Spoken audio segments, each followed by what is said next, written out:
Hey folks, it's Tom, your Frugal Prepper. I want to talk a little bit about modern cars. Like anything made in the last 10 years probably, but really the last 5 years has gotten really bad. Why do these cars have so many major problems, and why are they failing?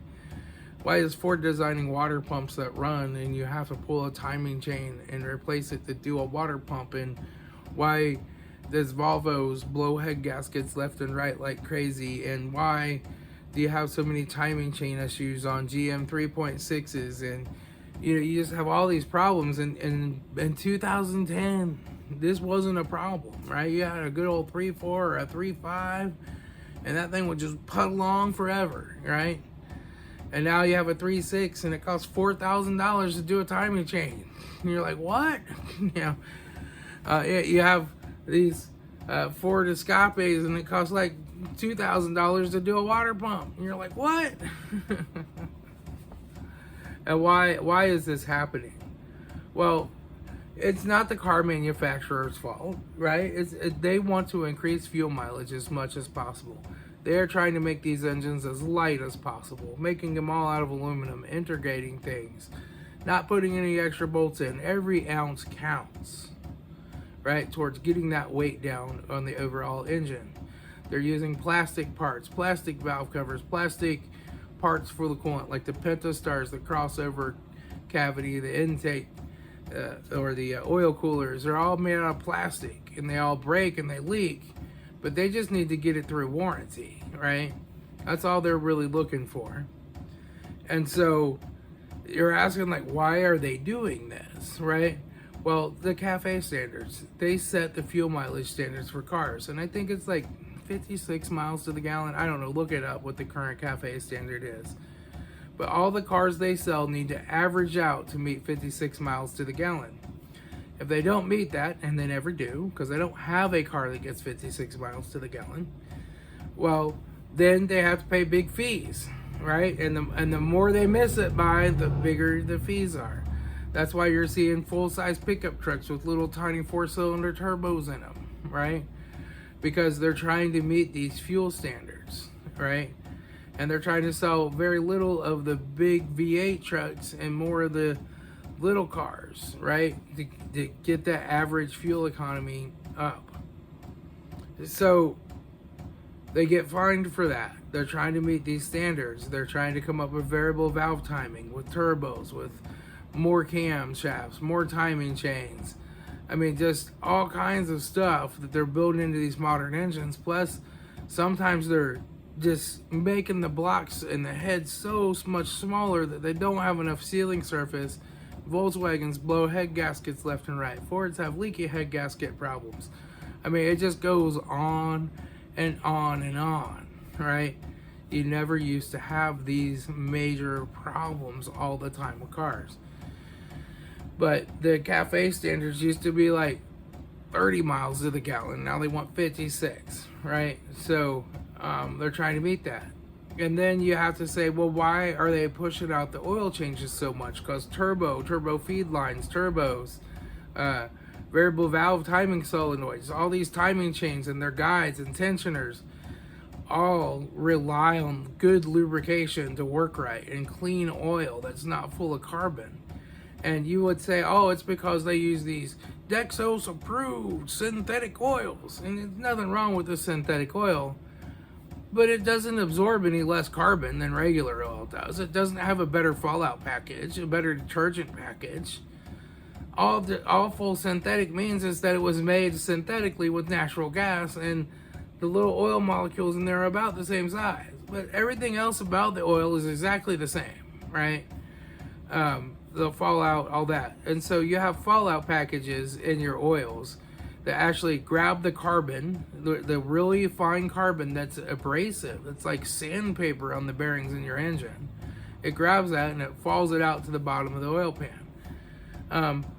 That probably starts about 1,500 miles working well, and it probably quits working well at 5,000, but by 7,000 it's done. It's not falling anything else out. That's why you have more of a thicker, sludgier oil on the bottom of your oil pan. That's fallout. That's what it does. It falls it out to the bottom of the pan so that the clean oil keeps circulating. And so now you're putting this abrasive oil through your engine. They're saying you don't have to service transmissions ever for the life of the vehicle. No differential service ever needed, right? And you're like, that doesn't make sense, right? Why are they doing that? And why are they doing it so much more here lately? I've seen some new vehicles call for 12,000 mile oil changes, right? They're trying to push those things out. They want to figure out how far can they push it, keep their warranty claims down, get them out of warranty, and still sell cars, right? The reason they're doing that is something called carbon credits. They get carbon credits if they're the more they extend out the oil change and fluid change intervals on a car, the less it uses over its lifetime, the more carbon credits they get for that car. They use those carbon credits to offset the CAFE standard violations because they're not meeting 56 miles to the gallon. So you get 50 million in carbon credits, you get 100 million in CAFE fees. Well, you save $50 million over what you would have paid. That's big money. That's also why cars cost so much more today. I remember I bought my truck brand new in 2001. It was a 2002, but I actually bought it towards the end of 2001. I paid $23,000 for it. And I thought, my goodness, that's expensive. I hope I can pay this thing off. Which has been a good truck. It's got 500,000 miles on it, right? I don't have any complaints. But today, a very basic, like, truck without carpet, just a work truck's gonna be 43,000. And anything with any type of options on it is probably gonna be closer to 60, 70,000. Some of these big, giant Tahoes and Denali Edition things are running 100 grand or more. Why? Because they have to pay all these CAFE fees on the back end to Congress, right? To the government for not meeting the EPA CAFE standards. So they're rolling that into the price of their vehicle. So you're paying more for the vehicle. You're probably not paying that in cash. You're having to finance it, pay interest on it. It holds its value even less because it's artificially marked up because of fees, right? So the vehicle's depreciating on you even faster. You're not keeping it for its whole life. Most people are like, oh, this vehicle's getting kind of old. It's like 5 years old. Let's go get a new one, right? And they trade it in and go get a new one, and they take most of the depreciation on that one too. We're talking over the life of somebody that trades in their vehicle every 5 years. It's a million easy over their lifetime that they've just given away, right? So the trick is to buy a nice used older car. I would stick with something like 2010-ish. But if you live in upstate New York, all those cars are going to be rusted out and gone. You're going to have to go down south and buy a used car and take it to upstate New York and have somebody like Eric O work on it and fix it up, right? Or fix it up yourself. But those older cars are just more solidly built, right? They're just, a 3.4 or a 3.5 or a 3.9 or a 3.8. Those are all simple timing chain configurations. They're not variable valve timing. Well, some of the 3.5s have variable valve timing. The older 3.5s don't. The newer 3.5s are actually built off the same block design as the 3.9. And the 3.9s also have variable valve timing. But you know what? I've never seen the variable valve timing go out in any of those. Never seen a problem with it, right? On the cam and block design rather than the overhead cams. I mean, there's just something about those older cars. If you can keep them going, they will keep going. My son's old Honda, I drove that for a few weeks. And I drove it on some long trips. And I kept track of the fuel mileage and I calculated it out. It's getting 35 in the city, 35 to 38 in town. And it's getting 44 to 47 on the highway. That's incredible fuel mileage. The thing runs great. Since I cleared the check engine light because it had that converter code, it never came back. I think that was back from when the heads were failing. The head failed. It was probably putting bad stuff down the tailpipe. And that converter seems to be working perfectly fine now. It passed its check, right?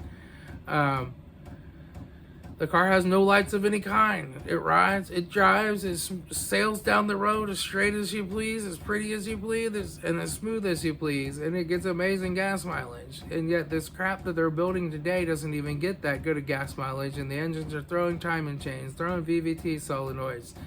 Turbos are failing because the oil feed lines get plugged up because people don't change their oil often enough.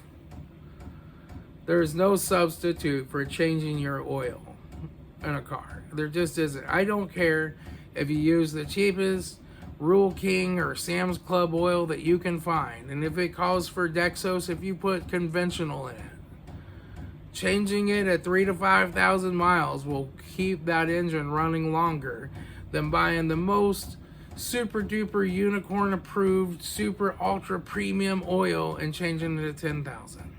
The person who buys the super uber duper ultra premium oil and changes it at 10,000, their car is going to last about half as long as the person who buys the cheap conventional oil at Rural King and changes it 3,000 to 5,000 miles. Right? It's just a fact. It's based on what I've seen. Right?